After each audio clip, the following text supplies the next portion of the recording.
觉得它的优点哦，我觉得好像没什么优点，缺点倒蛮多的。第一就是痛，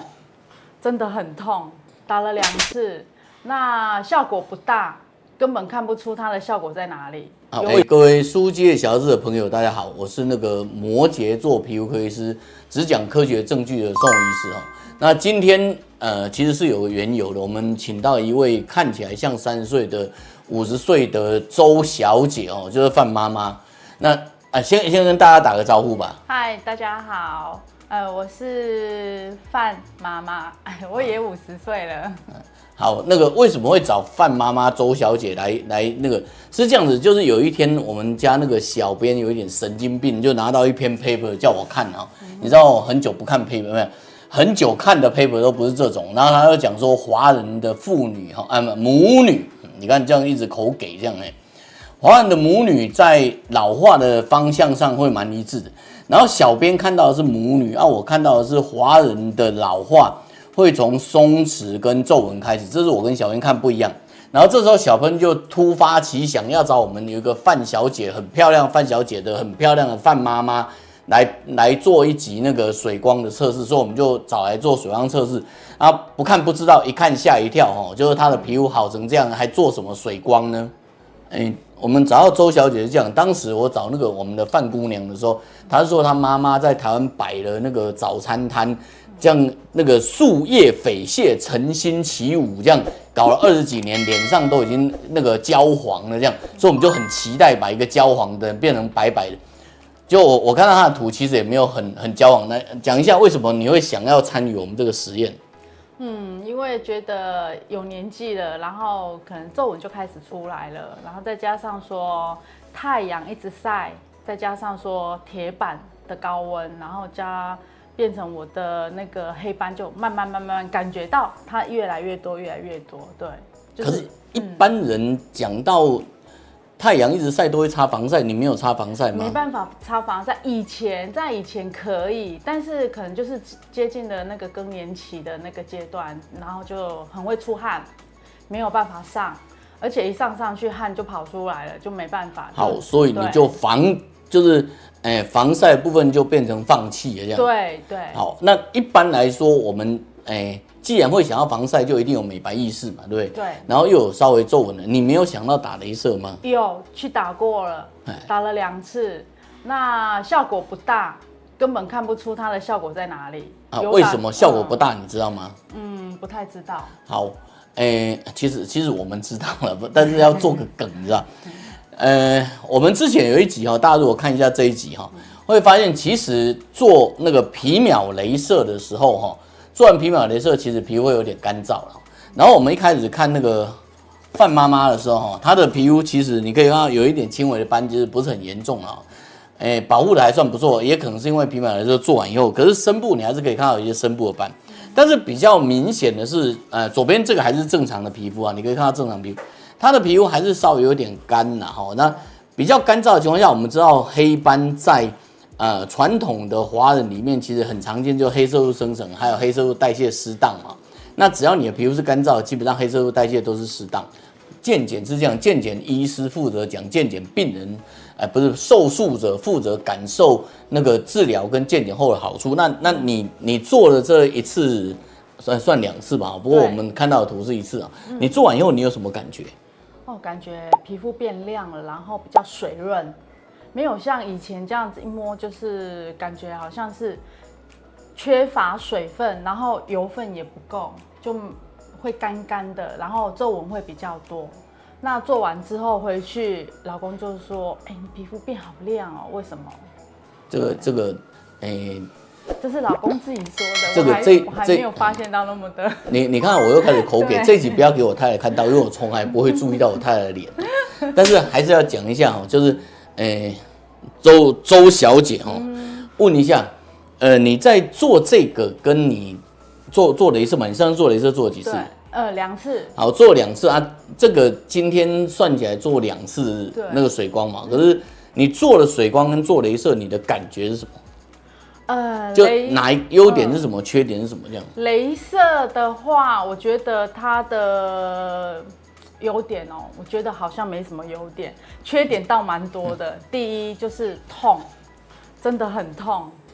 然后做完之后回去又要去做那个术后的保养，但是我接触他们都没有跟我们讲说要怎么去术后保养。对，那我来这边做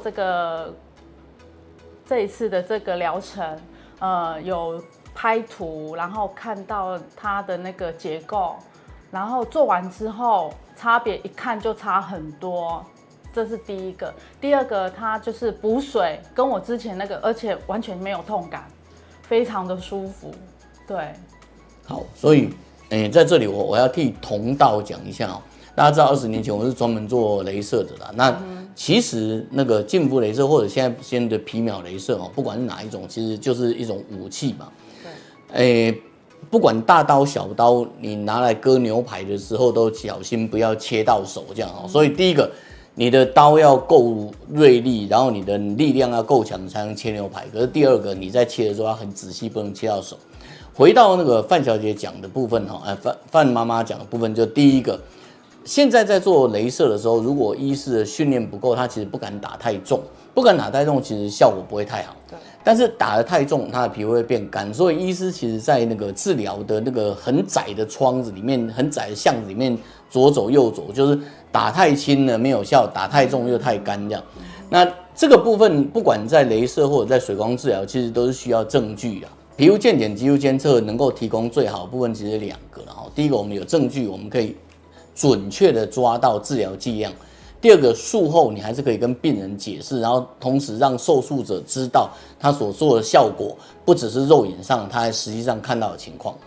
医学或者说医学美容好了，最重要的其实是证据啊。所以，身为一个皮肤科医师，有证据，我们一方面可以据以做诊断，然后据以判断剂量，然后同时也是我们自己不断鞭策自己的结果。那这可以看到的是那个范妈妈哈，她一开始做，你可以发现这就做一次，当场做完哦，有一点点小白，然后没有很明显哦。但是你看到更明显的是，他其实做完以后，我们请他回去用橄榄油敷。如果大家对橄榄油敷有兴趣，我们也有影片可以看橄榄油敷，然后再加润和敷哦，这2个搭起来以后，他的皮肤变得更柔软。那更柔软以后，它其实它的角质代谢更好。也就是说，我们事实上做了2个动作。在第一次做完水光以后，我们又做了一个礼拜的润和敷跟橄榄油敷哦，那你会发现效果比第一次做完效果更好哦。那这时候他只做1次水光哦，跟各位讲一下。那在这个部分给各位看一下，刚刚是看全脸图啊，这是局部的图，你会发现它的那个色斑哦，很清楚的在一次做完稍微淡一点，然后经过润和以后，它的淡就更快，很清楚的告诉你它的色斑很可能非常可能是角质堆积，而不是黑色素哈。然后在这里更清楚，你可以看到它下面这块黑色斑哦，这里一块，然后到这里来，然后到最后你会发现它就整个慢慢淡掉。换句话说，事后的补水其实是很重要的，这也是我们在做水光跟雷射的时候的斟酌哦。如果说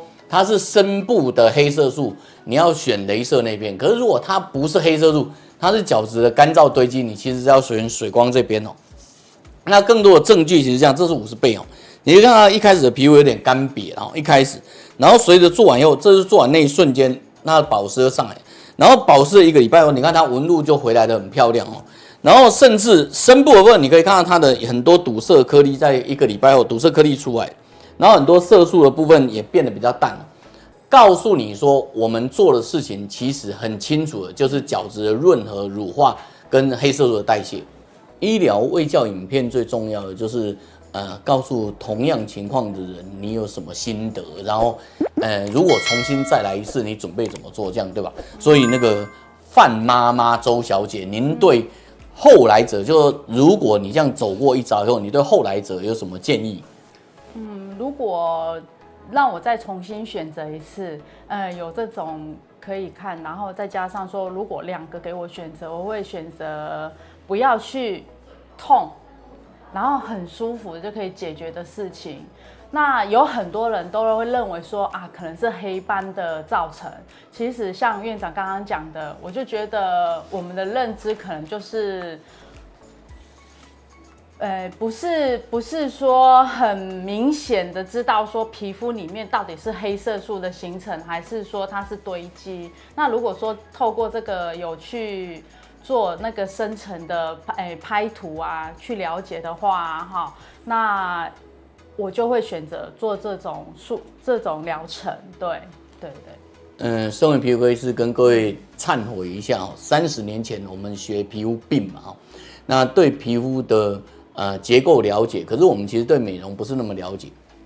后来开始学肌肤监测以后，我们才很清楚的知道说，其实黑色素的生成是一个，你每次只要说变黑，医师就会告诉你说去防晒啊，去打雷射，没有，那是指黑色素生成。但是其实黑色素生成还有一段是黑色素堆积哈，就是说即使你并没有变黑，只是因为你的角质不断卡在那里，然后就产生一些黑色的情况。那肌肤监测可以把这2个东西分得很清楚。那分得很清楚以后，如果你是黑色素生成，我们就用左旋烯啦哈，我们就用抗氧化的。那如果黑色素在深部的部分不断的活跃，我们就用雷射去炸它这样。那如果它是角质堆积，角质堆积就很干燥，你再去炸它，你就会更干燥。这就是很多时候你看到打完雷射后皮肤更黑更干的情况，事实上它就是因为它属于这边哈。那至少我们这次很清楚的告诉你说，如果你把皮肤好好的照顾好，这是一次水光加7天的橄榄油跟润和肤，其实你就是把它当做一个稍微表皮清除滋润，然后再加保水功能，你就发现它的皮肤变得比较滋润哦。然后滋润以后，你就发现很有趣哈，它不止本身觉得比较滋润，然后它还会觉得比较美白，这个就是滋润美白。请你看那个皮肤健检的证据啊。到了尾声，我们还是要念一下那个 slogan， 就是我们就不麻烦那个来宾哈，就是老会要给你连嘛呢哈，就是有美容问题找舒肤机械，用科学证据找回你的肌肤自信。讲对了，这太厉害了。